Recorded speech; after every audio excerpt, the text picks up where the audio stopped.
Warning, incoming game over.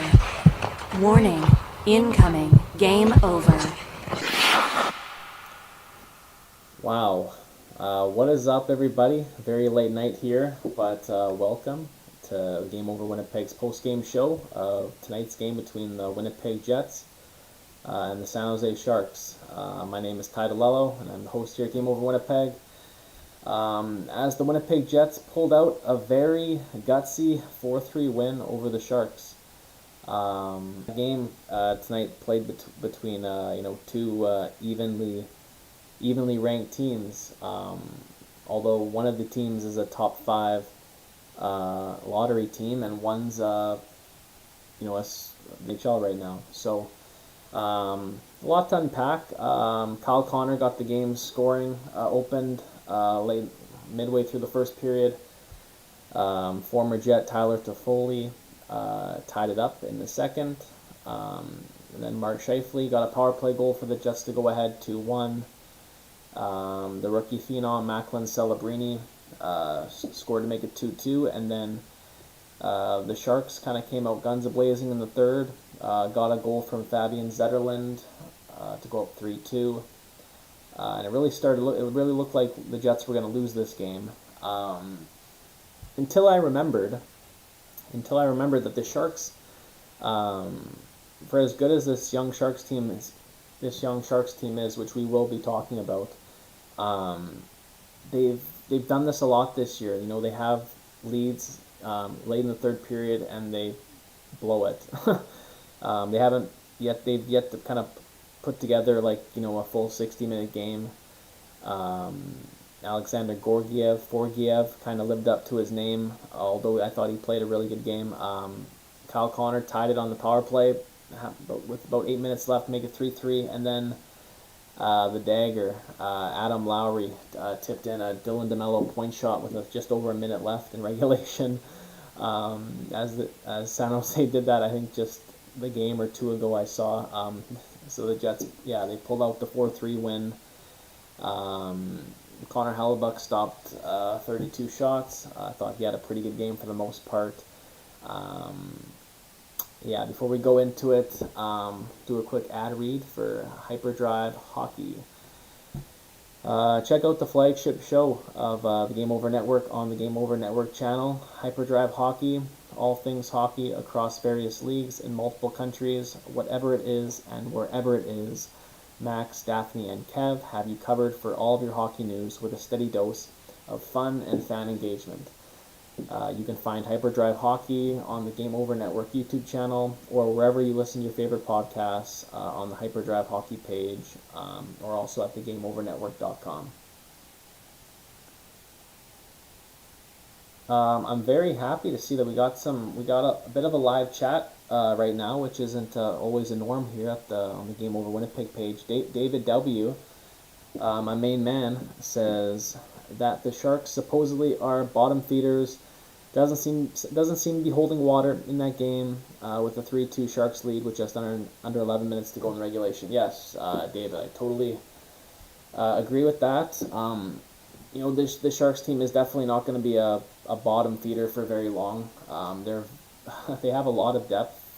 Surprisingly, they have a lot of good young players. They have some young players that have yet to even play in the league. I kind of compare them to Montreal. Montreal's a good young team in the East. I think San Jose is a similar young team in the West that's going to be good in a couple of years. I touched on that in the last Game Over Winnipeg show when they played Montreal the other night. Pally Lindbergh says, exactly, Sharks are very good and will be a perennial playoff team in a few years' time. I totally agree. My man Brendan Labarre, my fellow Game Over Winnipeg host, says, Celebrini kinda crazy good apparently. Ty, and then he says, Ty with the Sharks color shirt, potential trader. Winnipeg Jets. It's a Winnipeg Jets shirt. I was a very big San Jose Sharks fan growing up from about 2000 to 2010. The Sharks were my team, actually, when the Jets weren't around. I was a big Evgeny Nabokov fan growing up.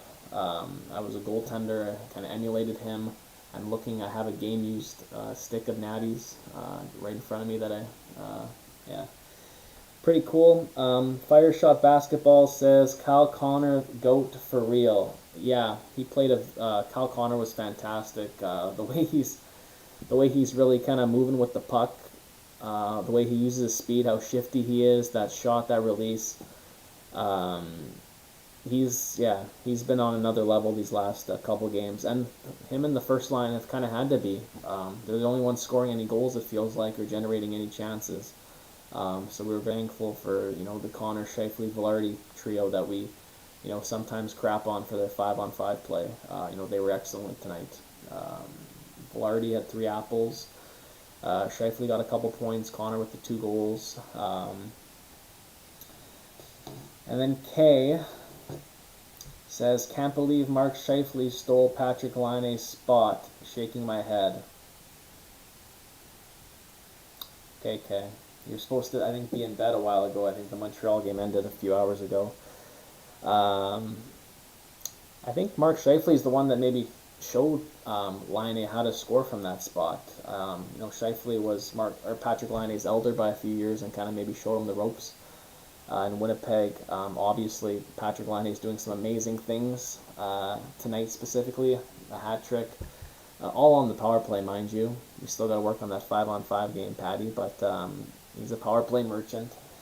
And I think, Mark Scheifele's also got a pretty good shot, as does Kyle Connor, as we saw tonight. The way that I guess the game opened tonight, it looked like another Jets game where, it was another slow start. It's another slow start. It's another game where the Jets, get outchanced, outshot early on, and it's just like you're kind of wondering, like, do we not start the game on time again? Like, are the Jets not?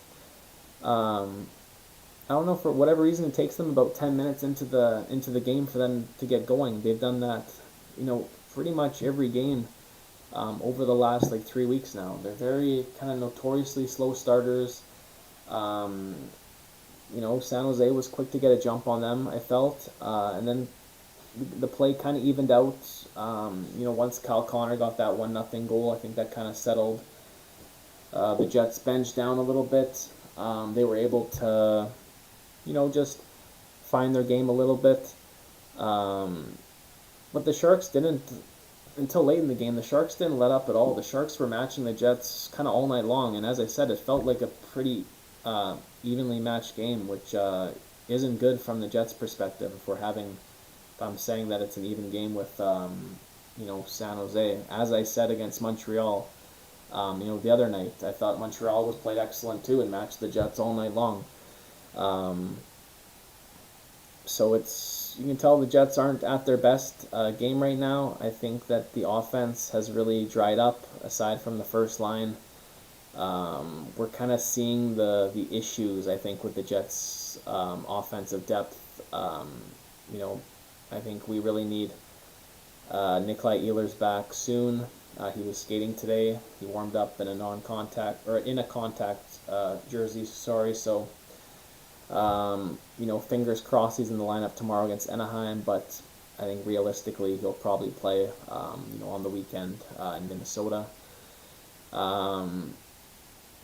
Scott Arniel went to the third line, or he switched up Chibrikov and Iafallo for the third period. So Iafallo was up with Perfetti and Nemesnikov 5-on-5.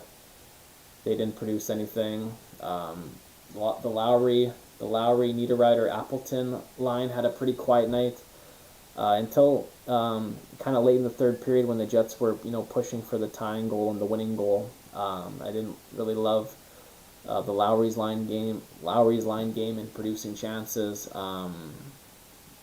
until, like I said, Lowry got the late goal.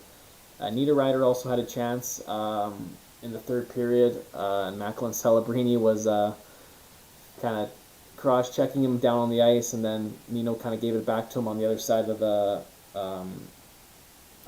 rink, and then Nino took a kind of a bad penalty. Kind of a penalty that I was surprised was a penalty. It was called an illegal check to the head, and he really just kind of grazed him off a face-off. And Nino and the Jets bench was pretty elated after that. that was called, but that was a massive kill for the Jets. The game was 3-3. The Jets had just tied it, and were getting some momentum back in the game, and then all of a sudden, they go shorthanded again. And the Sharks, to the Sharks' credit, they have a very, very good power play. They got a lot of good weapons, a lot of good shots. Toffoli, Celebrini, Zetterlund, Wallman. They were good, and the Jets almost let San Jose get the go ahead goal multiple times in that power play. They were very fortunate to kill that off. And then I thought Connor Scheifele Velarde had a few more chances after that. And then Lowry with the dagger. Beautiful tip in front of the net. Kind of just good kind of cycling. DeMello fires it from the point, and Lowry just gets his stick on it. I don't even know if it changed direction a ton. It looked like it was still headed towards the far side corner, but I think Lowry just deflected it ever so slightly. It might have changed it slightly, and it just went over Gorgiev's outstretched pad, and proved to be the game winner. So with that, the Jets moved to 23-9-1 on the season. It was Pionk's, I'll mention it was Neil Pionk's 500th game in the NHL, so congrats to him. 500 games is a long time, halfway to 1,000. And if you noticed, you're watching in the crowd of all the middle-aged women in a box for the Jets up there. It's the mom's trip. So the moms, go home happy with a win. As I believe last year, the moms trip, the Jets failed to yield a single victory, with the players' moms in attendance. So huge for that, huge for the morale. I'm sure there'll be a lot of smiles in the dressing room after this one. I will do another quick ad read, and then I'll go back to the chat. We're going to do LaRouche. So let's do a quick, very quick ad read here for LaRouche. Game Over Network is an independent production focused on community, inclusion, and quality people. So if you're interested in supporting the Game Over Network, we have crowdfunding options available to you. In the description of this episode, you'll find a link to our Patreon page. And we're also working on a page through LaRouche, which is a crowdfunding platform for companies originating in Quebec, which is why I've never heard of LaRouche until now. So for LaRouche, we're aiming to raise $15,000, and if we hit that goal, we'll gain access to government grants that will allow us to employ more people and provide more content, etc., etc. So if you have any ideas for what you'd like to see as giveaways from these crowdfunding efforts, please let us know in the comments on Twitter, Instagram, our Discord server, and the brand new Blue Sky app, which is pretty much like Twitter without all the BS. I'm on there. A lot of our Game Over hosts have kind of migrated over to Blue Sky. I'm on there I still call it tweeting. I tweet quite a bit during the Jets games and stuff like that. So check us out there. And yeah, we got some chat going on here. Tom B says audio sucks and camera is terrible. This channel got some work to do to be watchable. I don't know what to tell you. Should I could take the mic out. Let me know if that would help. Or my headphones, I could take those out. I've just been kind of experimenting with that. The camera, I don't know what to do with the camera. And Kay says, good thing Gorgiev had your back with his usual 4 or more goals allowed, LOL. Yes, Kay, that was very delightful for the Jets. Gorgiev kind of owes the Jets too, because after the first game in the Jets Colorado series last year, Gorgiev, to his credit, really shut the team down. I don't think he let in 4 goals in any game in the rest of the series. So it was nice to see a return of Alexander Gorgiev, albeit in a San Jose Sharks uniform. I'm going to take this out. Yes, I unplugged my audio jack here. Because Tom, I really want to, be for the people here. So Tom, if this helps the audio at all, please let me know. I can't fix the camera. I know that it's not the best, but it's kind of the cheapest camera I could kind of get off Amazon that does the trick. So I don't know what to do about that one.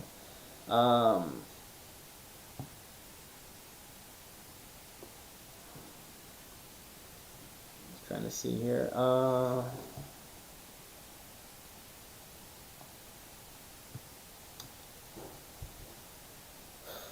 That tried to fix it there. I don't know if it worked. Jets depth is what we want to talk about here in the next segment. Or I guess lack of depth for the Winnipeg Jets. It's been some struggles offensively besides the 8-1 victory against Boston. I feel like offense has kind of been hard to find for Winnipeg outside of the top line. There hasn't been. It's hard. It's been hard to find just scoring. Just like scoring chances. The second line of Nemesnikov, Perfetti, and Chibrakov hasn't been. They haven't really been meshing, I think, that well together these last couple games. Lowry, Appleton, Niederreiter have not been. They've been doing their part defensively, but Niederreiter hasn't been, scoring lately. Appleton hasn't been doing a ton offensively for a while now. I know that the Jets don't want to break up the third line. But at some point, all four lines need to be, scoring goals here and there. The fourth line, Barron, Kupari, and Iafallo haven't been doing anything these last however many games. I think if Nikolai Ehlers comes back, tomorrow or next game, I don't think we take out Nikita Chibrakov from the lineup. I think that he should stay in, and I think Morgan Barron should come out of the lineup. His game has not. He's probably been, I'd say, the worst of the 12 Jets forwards these last 10-15 game block. Followed by probably Appleton, Rasmus, Iafallo, Perfetti. Perfetti had a nice I'm not going to rip on Cole Perfetti tonight. He did make a nice pass, for the Mark Scheifele, Patrick Laine-esque one-timer. But, the problem with the Jets is right now we have, Nemesnikov and Perfetti, and even, I guess, Chibrakov to an extent are not top six players. And they're certainly not playing like top six players at the moment. Vladislav Nemesnikov is a very good Swiss Army knife. He can kind of play up and down the lineup. However, he's not. He's not going to be a top six, player. A Stanley Cup contender. And the Jets really need to do something about these depth. Just going forward, I think that they're obviously going to make a trade for some defensemen at the deadline, but I also think that they could use a forward, a top six talent. I didn't love that Arneal, so desperate against San Jose, we have to flip Iafallo and Chibrakov, to start the period. Chibrakov has been one of the few players outside of the top line that's looked, really good. In every game that he's played, he's provided a spark. He's doing his best to create chances, although playing with a couple of players that aren't producing in Vlad and Cole. So, didn't love the swap by Arneal. Hopefully Chibrakov still has some rope. Hopefully he's still in the lineup when Nikolai Ehlers comes back. I think Chibrakov's been great. He's got now, 3 points in 4 games still. A pair of goals. I assume that the team's going to dress the same lineup for tomorrow night against Anaheim. Maybe we see Billy Hainola slotted in for Logan Stanley or Colin Miller, but not gonna hold my breath. Billy Hainola's. I know he has not been great. So far this season in a Jets jersey, but neither is Logan Stanley. Don't love. Hayden Fleury. I don't love. Still, I know he does some good things. He also does some bad things. He does not look like a top 4 defenseman. I know that's where he's playing right now, but in the playoffs, Hayden Fleury cannot be in the Jets' top 6. He has to be a 7th defenseman at most. So I'm gonna stop complaining now because the Jets did win tonight. So let's go to the third period and do another ad read. For Game On Winnipeg, which Game Over, which you're watching right now, has you covered after the game. But in order to get ready to watch the Jets, you've got to get your Game On too. So Game On Winnipeg is a short-form daily news podcast covering everything you need to know about the Winnipeg Jets. Debuting soon, get all of your Winnipeg Jets news in under 10 minutes, Monday through Friday on the Game Over Winnipeg YouTube channel, and in podcast form, which you can find at thegameovernetwork.com/pages/Winnipeg. So we don't have a Game On Winnipeg yet. I believe we have someone that's going to start it up soon. When, I'm not sure. I think we have Game On for a lot of the other, if not all the other Canadian Game Over markets. So check them out. Give them a watch if you want or don't. Yeah. I'll pull the stick out. If anyone's still watching, if you're still watching, say something in the chat. Show you guys something cool.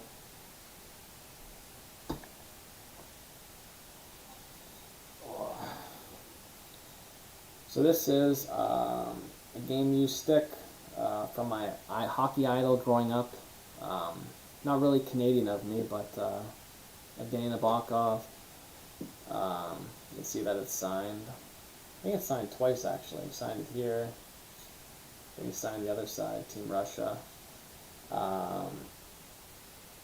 Got this. Got it as a gift, from someone in the Sharks organization, kind of when I was growing up as a kid. I think this is from probably around 2006 that he would have used this stick. I think I photo matched it, to the time period around the 2006 Winter Olympics in Italy, which Naby was there playing for. Yes, Kay says, "Oh, that's sick, dude." All right, I'll put it away. All right. So I was a big Sharks fan growing up. I can't stand them. I can't. It's not that I can't stand. I think I was more an Evgeny Nabokov fan. Because after Nabokov moved on to the New York Islanders, I kind of just stopped cheering for the Sharks. I guess looking back on it's too bad because after Nabokov left, the Sharks had their best playoff run to the finals, I think in whatever year that was. So I stopped being a Sharks fan, but the San Jose Sharks were a huge part of my kind of formative hockey years growing up. Like from 2000 to I was, up to 18 years, from 10 to 18 for sure.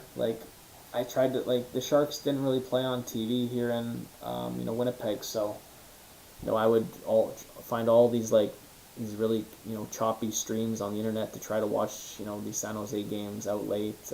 Stay up way later than I was supposed to. I had to sneak watching it on my laptop. When my parents wanted me to be in bed, or in the playoffs especially. The Sharks played late at night usually on school nights in the playoffs. So I can remember telling my family I'm going to bed, but then sneaking and watching the Jets or the Sharks games on the couch, and a couple of really late nights doing that.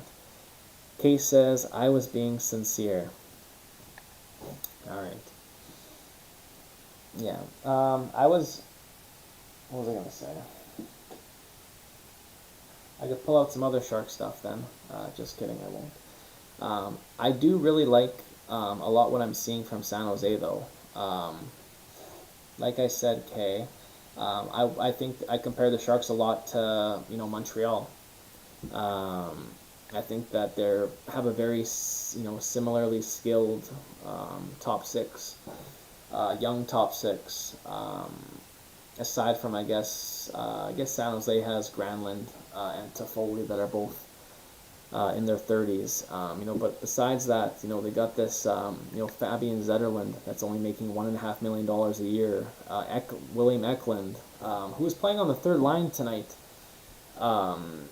I didn't really love his deployment from a fantasy perspective, as I have Eklund on one of my teams. He was playing on the third line with Wenberg and Will Smith. I know Will Smith's not having maybe the best rookie season compared to Macklin Celebrini, but another big player for the future. The Sharks just deep. Like they had a defenseman Malcolm Adoulin, only playing his second or third game with the team. He's a potential top four defenseman going forward. They kind of got their goaltending solidified. With when they traded for Yaroslav Askarov. He's performed very well. Ever since he came over in the trade, he's played I think only a few games, but has done well and is putting up really, really good numbers for the Sharks AHL affiliate. So they got goaltending locked up.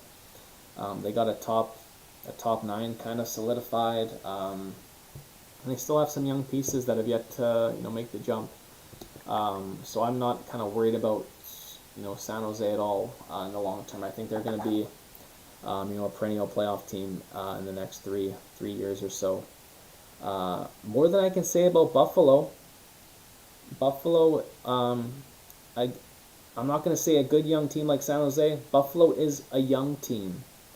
Buffalo is a young team that's going through a lot of big problems right now. A lot of big problems. They got to make some changes. So do the Rangers. Rangers are very bad too. What was I even talking about? The Sharks are young. Sharks kind of went through the rebuild the right way. They not, I wouldn't say a rebuild on the fly, but they kind of expedited the rebuild process. When they kind of got some of the draft picks that they did, when they got Macklin Celebrini, their GM kind of went out right away and got some like play around him, because I don't think the Sharks really intend to be bad for very much longer. I think that they got a very bright future, and it's something as a Winnipegger, as a Jets fan, it's something that we don't see here. Just because the Jets have never gone through a rebuild, and really probably never will. At least to the extent that some teams consider rebuilds, just because of our our market in Winnipeg, our ticket problems that we're kind of going through, that we kind of tiptoe around. And then, I question, if our fan base could handle a rebuild, because it is tough on the fan base, it's tough on ticket sales. San Jose is doing a very admirable job of that. I think, there's some other couple teams that are doing a good job with these rebuilds, because you're kind of seeing the results tonight. San Jose played the Winnipeg Jets extremely tough tonight, and probably should have won the hockey game, if they could play a full 60 minutes. Once those young guys, once that core kind of figures out how to play 60 minutes, how to win these games, how to hang on, how to play these guys tough, and hold on to these leads, I'd say look out. That Pacific Division, aside from a few teams, the Pacific Division's fairly old. The Sharks are gonna. No, I think the Sharks could kind of come into that division and be one of its contenders, for a long time if they can hold on to some of these guys. Okay. I do appreciate UK for you. This is now probably 1:45 on the East Coast, if that's where you live. A whole bunch of teams worse than they should be, but it seems like the Jets aren't. They've been able to keep some consistency from the outside POV at least.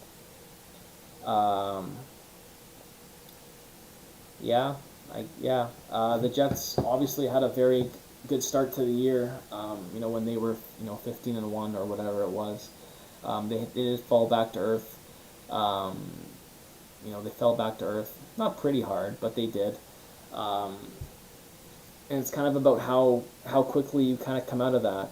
And the Jets now are 5-1-1, in their last 7 games, and not playing anywhere close to, the Jets' best hockey, at least from earlier in the season. The Jets are really kind of grinding out these games, which I guess also is a sign of a good team. I think that's true for a lot of sports. When you really become good is when you can win, when you're not playing your best.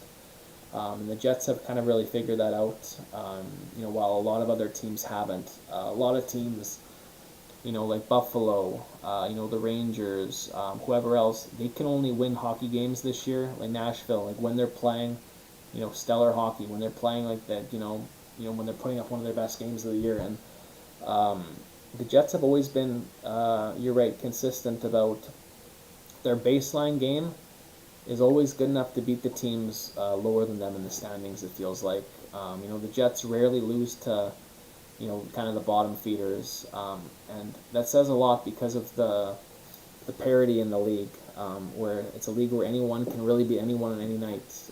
We saw this with, Montreal and San Jose almost beating the Jets, the last 2 games. So it's the Jets, for the last, 6-7 years have been, I think, one of the most consistent, teams in the league regular season wise. Playoffs, there's a lot to be said. I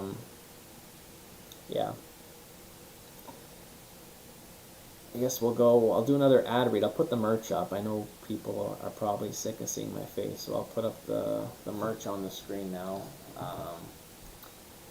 Kay, if you're still here, if you want to talk about the Shifley, Jake Evans stuff, I'm happy to chat more about it. We can. But in the meantime, here's the merch. What better way to support something you love than by rocking it as clothing? Game Over's apparel line has dropped with 3 unique designs. Whether you feel the nostalgic pull of our retro skater design, want to make a statement with our established design, which is currently on sale, want to wear your love for goalies proudly with our Live and Die by the Goalie design, or if you just need another coffee to get you through the winter, we got you covered. Designed by Brady Chalice from Game Over Winnipeg. Use the QR code on the stream now and take a look through our apparel store and help us rebuild local sports media. Rebuild local sports media in Canada while repping your community. The holidays are coming up. We're 7 days till Christmas now. Why not pick up some additional Jets apparel that you kind of wear around and rep your hockey, our local NHL team, rep the Game Over Network if you're a fan. I'm definitely going to be adding this stuff to my Christmas list. I have a lot of family members that could just use a little more Game Over in their life, I think. So please check it out. Help support us, support this, all the lovely hosts that we have here at the Game Over Network. Please check it out. I'll get it off the screen now. Me again. So now we're in I guess this is the overtime segment of the show. So if anyone has any questions or anything like that, I'll keep it open for about a minute or 2. I know it's a very late night, and tomorrow will be about the same. I think it's about a half hour earlier start. Tonight, I guess now it's already after midnight here. Kay says, haha, let's not start a fight here, but the Kevin He thing is great. An exciting first for this league. fair enough on the fight. Yeah. For those who don't know, the Winnipeg Jets, today they signed Kevin He, who was the team's third-round draft pick at the most recent 2024 NHL entry draft. They signed him to a 3-year entry-level contract. Kevin He's, and with doing that, Kevin He was actually born in Beijing, China, I believe. He is the first Chinese-born NHL player to be signed to an NHL contract. I believe a couple of Chinese-born players have attended training camps before, if I'm not mistaken. But Kevin He becomes the first Chinese-born player to sign an NHL contract, so that's huge. He has looked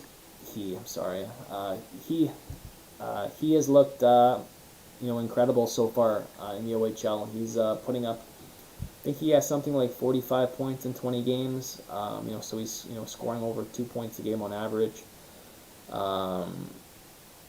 It's looking like a pretty good draft for the Jets as well. And that was without Winnipeg even having a first-round pick.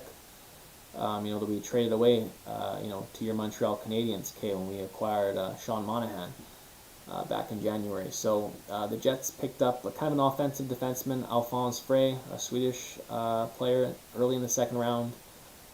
Kevin He was our third-round pick.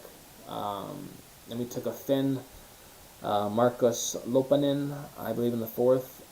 And like he, our fifth-round pick is very intriguing. That also might be signed to a contract soon, and that's Kieran Walton, a 6'7" center for the Sudbury Wolves, and I believe he has very similar numbers to Kevin He. I think he's also scoring at a kind of a 2 points per game clip right now for Sudbury. Kind of what I'm seeing from Walton is that he's kind of plays, I guess, like Tage Thompson in Buffalo. 6'7", a scoring centerman. That's pretty soft. So I think he needs to kind of add some muscle, and needs to add more of some growl to his game, because when you're 6'7", you gotta play tough, you gotta be physical. And I'm talking to you, Logan Stanley, who I haven't even crapped on at all tonight. I'm very happy with that, because Logan Stanley should not be playing hockey for the Jets, hockey in the NHL. So I had to get that out about Logan Stanley, because I can't believe I went 40 minutes without even mentioning him. Anyways, if there's nothing else in the chat, I really appreciate some people chiming in tonight too, because usually I'm talking to myself here for the whole show, and it's hard. It's hard talking to a mirror almost. Not a big, not the most sociable person either, I guess. So this isn't easy. So with that, let's wrap it up, because we'll be back tomorrow night. Tonight we'll be back later on. We will be back here Wednesday evening following a 9 p.m. game on the road. The Winnipeg Jets will be taking on the Anaheim Ducks, just kind of down the road from San Jose, where the Jets will hope to make it 6-1-1 in their last 8 games. So you can join myself, me alone. I don't have the pleasure in Montreal, Game Over Montreal, having two hosts per broadcast. I would love to kind of riff with somebody, but I don't have that luxury, so you're gonna have to deal with me. Again, I will see you all about 5 minutes after the final, after the game ends tomorrow, right here on the Winnipeg Game Over YouTube page. So hope to see you here. Take care, everybody. Have a great night. Thanks for staying up so late, and that's all. Bye. We're still here. All right. Peace.